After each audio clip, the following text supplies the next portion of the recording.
കോഴിക്കോട് കോൺഗ്രസിൽ വീണ്ടും രാജി. Kozhikode DCC secretary Baburaj NV ആണ് രാജിവെച്ചത്. കോൺഗ്രസ് നേതൃത്വത്തിനെതിരെ അതിരൂക്ഷ വിമർശനം ഉന്നയിച്ചുകൊണ്ടാണ് 6.5 പതിറ്റാണ്ടുകാലം കോൺഗ്രസിലെ സജീവ പ്രവർത്തകനായിരുന്ന ബാബുരാജ് രാജിവെച്ചത്. നരേന്ദ്രമോദിയെ പുകഴ്ത്തി സംസാരിച്ച ബാബുരാജ് BJPയിൽ ചേർന്നേക്കും എന്നും സൂചനയുണ്ട്. കോഴിക്കോട് നിന്നും അനഘ ഹർഷൻ ചേരുന്നു. വിവരങ്ങളുമായി അനഘ, പറയൂ.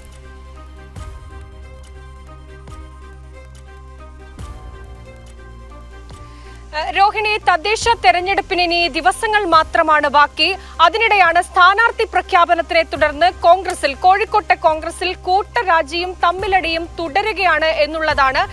കോൺഗ്രസിൽ KPCC മാർഗരേഖ DCC അട്ടിമറിച്ചു എന്നാരോപിച്ചുകൊണ്ടാണ് DCC ജനറൽ സെക്രട്ടറി ആയിട്ടുള്ള NV ബാബു കോൺഗ്രസ് പാർട്ടിയിൽ നിന്ന് രാജിവെച്ചത്. എല്ലാ രീതിയിലും ഇനി പാർട്ടിക്കൊപ്പം മുന്നോട്ട് പോകില്ലെന്ന് കൂടി അദ്ദേഹം അറിയിച്ചിട്ടുണ്ട്. വാർത്താ സമ്മേളനത്തിലൂടെയാണ് അദ്ദേഹം ഈ രാജി അറിയിച്ചത്. മറ്റൊന്ന്, ഈ കോൺഗ്രസ് നേതൃത്വത്തിനെതിരെ അതിരൂക്ഷ ഭാഷയിലുള്ള വിമർശനം ഉന്നയിച്ചുകൊണ്ടാണ് അദ്ദേഹം രാജിവെച്ചിരിക്കുന്നത്. അദ്ദേഹം പറഞ്ഞിരിക്കുന്ന ഏറ്റവും പ്രധാനപ്പെട്ട ഒരു കാര്യം, ഈ നേതാക്കൾക്കിടയിൽ, ഈ കോൺഗ്രസ് പാർട്ടിയുടെ ഒരു ശീലം, നേതാക്കൾക്കിടയിൽ പെട്ടിയും തൂക്കി പോകുന്നവർക്ക് മാത്രമേ സീറ്റും പാർട്ടിയിൽ നിലനിൽപ്പ് ഉള്ളൂ എന്നതാണ്. മറ്റുള്ളവർക്ക് കോൺഗ്രസ് പാർട്ടിയിൽ നിലനിൽക്കാൻ കഴിയില്ലെന്നാണ് 6.5 പതിറ്റാണ്ട് കാലം കോൺഗ്രസിലെ സജീവ പ്രവർത്തകനായിട്ടുള്ള ഈ NV ബാബുരാജ് പറയുന്നത്. എരഞ്ഞിപ്പാലത്തെ വാർഡുമായി ബന്ധപ്പെട്ട സീറ്റുമായി ബന്ധപ്പെട്ട തർക്കമാണ് ഈ രാജിയിലേക്ക് എത്തിച്ചിരിക്കുന്നത്.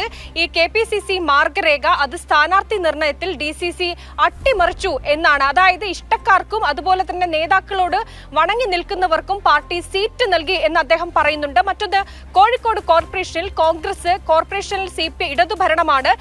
ഇതിനെതിരെ, ഈ കോർപ്പറേഷനുള്ള അഴിമതിക്കെതിരെയൊക്കെ തന്നെ കോൺഗ്രസ് വലിയ രീതിയിൽ നഗരത്തിൽ സമരം നടത്തിയിട്ടുണ്ടായിരുന്നു. പക്ഷേ ഈ സമരമൊന്നും ഒരു ഘട്ടത്തിൽ പോലും വിജയിച്ചിട്ടില്ല എന്നുകൂടി അദ്ദേഹം പറയുന്നുണ്ട്. ഇതിന് കാരണമായി അദ്ദേഹം പറയുന്നത്, ഈ CPM-ഉം അതുപോലെ തന്നെ കോൺഗ്രസും തമ്മിൽ വലിയ ചങ്ങാത്തമുണ്ട്. ഈ അഴിമതിയിൽ ഇരുവരും ഒരുമിച്ചാണ് കൈയിട്ട് വാരുന്നത് എന്നുകൂടി 6.5 പതിറ്റാണ്ട് കാലം കോൺഗ്രസിനൊപ്പം നിന്ന കോൺഗ്രസിലെ സജീവ പ്രവർത്തകനായിട്ടുള്ള DCC പ്രസിഡന്റ് ബാബുരാജ് പറയുന്നുണ്ട്. നിലവിൽ മറ്റു പാർട്ടിയിലേക്ക് പോകുന്നതിനെ കുറിച്ച് ആലോചിച്ചിട്ടില്ല. പക്ഷേ ഈ CPM-നെയും അദ്ദേഹം കോൺഗ്രസിനെയും ഒക്കെ അതിരൂക്ഷ ഭാഷയിൽ വിമർശിക്കുന്നുണ്ട്. പക്ഷേ BJP ആണെങ്കിലും അതുപോലെ തന്നെ നരേന്ദ്രമോദിയുടെ ഈ പ്രധാനമന്ത്രി നരേന്ദ്രമോദിയെയും ഒക്കെ തന്നെ അദ്ദേഹം പുകഴ്ത്തി ആ വാർത്താ സമ്മേളനത്തിൽ പറയുന്നുണ്ട് എന്നുള്ളതാണ്. അതായത് ഏതെങ്കിലും ഘട്ടത്തിൽ പാർട്ടി അല്ലെങ്കിൽ BJP ഇടപെടുകയാണെങ്കിൽ താൻ അതിലേക്ക് പോകുമെന്നൊരു സൂചന കൂടി അദ്ദേഹം പറയുന്നുണ്ട്. എന്തായാലും തദ്ദേശ തെരഞ്ഞെടുപ്പിന് ദിവസങ്ങൾ മാത്രമാണ് ബാക്കി. അതിനിടെയാണ് സ്ഥാനാർത്ഥി നിർണയത്തെ തുടർന്ന് കോൺഗ്രസിൽ ഇത്തരത്തിൽ തമ്മിൽ തല്ലും കൊഴിഞ്ഞുപോക്കുമൊക്കെ തുടരുന്നത്.